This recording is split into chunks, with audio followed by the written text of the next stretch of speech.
Assalamualaikum warahmatullahi wabarakatuh. Perkenalkan, nama saya Okta Anggraini dengan ujung NIM 061. Di sini saya akan menjelaskan mengenai uji akurasi. Jadi uji akurasi dalam penginderaan jauh ini dia itu merupakan proses untuk menilai seberapa jauh hasil klasifikasi citra dalam penginderaan jauh ini sesuai dengan kondisi sebenarnya yang ada di lapangan atau ground check. Nah, kemudian uji ini itu membandingkan nilai atau kelas pada citra yang diklasifikasikan dengan data referensi untuk mengetahui tingkat kebenaran dan tingkat kesalahan klasifikasi. Nah, singkatnya, misalkan uji akurasi ini dia tuh pengecekan apakah hasil klasifikasi itu benar atau tidak.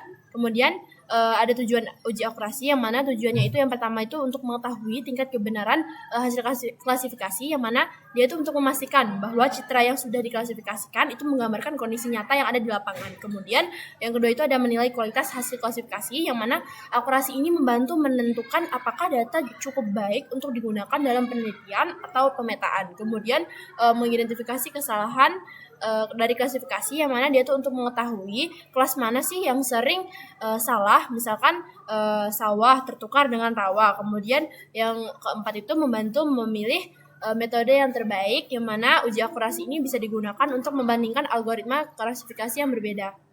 Nah, jenis-jenis akurasi yang dinilai itu ada overall akurasi, kemudian ada produksi akurasi, user akurasi, dan kappa koefisien. Mungkin cukup sekian. Selanjutnya kita akan melakukan pengolahan dari ArchMap, lalu kita akan masuk ke Excel. Selanjutnya yang pertama kita buka aplikasi ArchMap, kemudian kita klik file, kemudian kita add data, kemudian kita masukin data uji akurasi dari data tutupan lahan yang dalam format if. Kemudian kita add.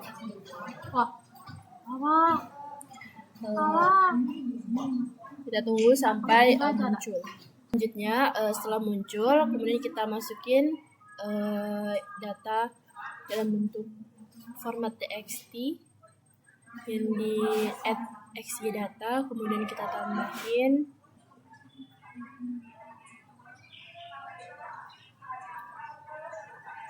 kemudian kita masukin hasil plot individu kemarin yang kita aja dengan format txt, kemudian kita add yang z file ini kita rubah jadi st, kemudian kita tambahkan koordinat sistemnya jadi WGS 1984. Selanjutnya kita klik OK. Kemudian kita klik OK. Nah, setelah muncul seperti ini, kemudian kita besarkan dulu jadi 10.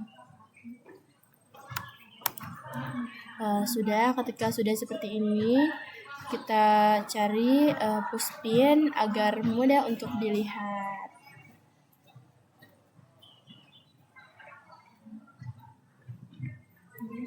Kemudian kita klik OK.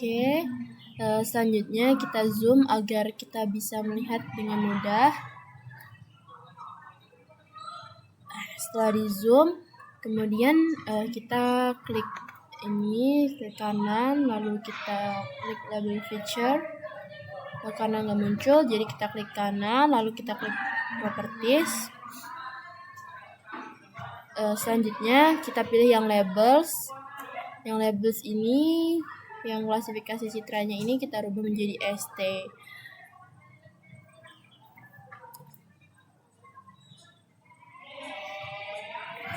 Kemudian kita rubah ukurannya jadi 16. Oke. Setelah muncul seperti ini, selanjutnya kita akan membuka file folder dari txt, kita pindahkan atau kita drag ke Excel.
enter.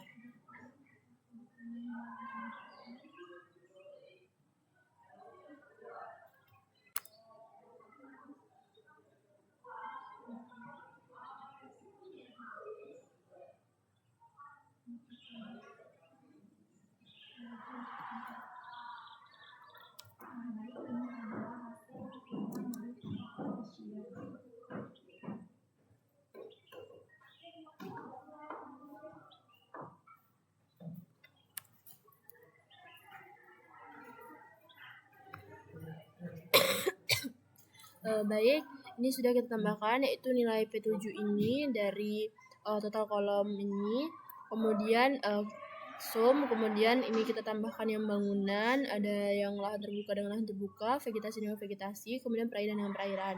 Selanjutnya kita kurangkan dengan nilai yang sudah kita cari tadi, kemudian kita bagi dengan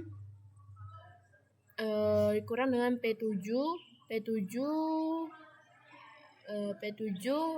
pangkat 2 dikurang dengan nilai ini tadi. Kemudian kita klik enter.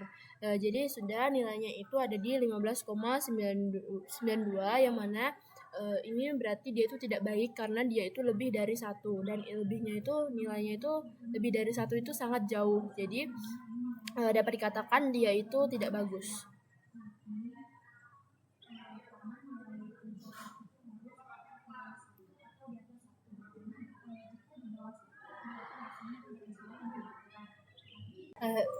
Baik, selanjutnya itu sudah mendapatkan nilai kappa koefisien yaitu ada di 15,92 yang mana jika nilainya itu lebih dari 1 maka berarti itu perhitungannya itu kurang akurat. Biasanya juga dia tuh hanya dalam rentang 1. Kalau misalkan ada di rentang misalkan seperti 0,9, 0,8 itu masih bisa dikatakan sebagai kappa yang normal. Selanjutnya jika dia itu berada di atas 1, namun dia tuh misalkan cuma ada di 1,1, 1,2, dia tuh masih dikatakan sebagai nilai kappa yang benar atau efisien. Tapi ketika dia itu lebihnya itu jauh, dia tuh berarti dikatakan tidak dan itu datanya tidak benar. Bisa dikatakan kalau lebih dari 1-nya itu jauh, itu berarti dia tidak valid. Kalau misalkan kurang dari 1-nya itu juga jauh, berarti itu juga tidak valid. Pokoknya nilai kappa yang valid itu ada di nilai rentang dari 1 dan kurang atau lebihnya itu hanya sedikit saja yang bisa dikatakan dia itu valid. Mungkin cukup sekian dari saya. Saya akhiri, wabillahi taufiq wal hidayah. Wassalamualaikum warahmatullahi wabarakatuh.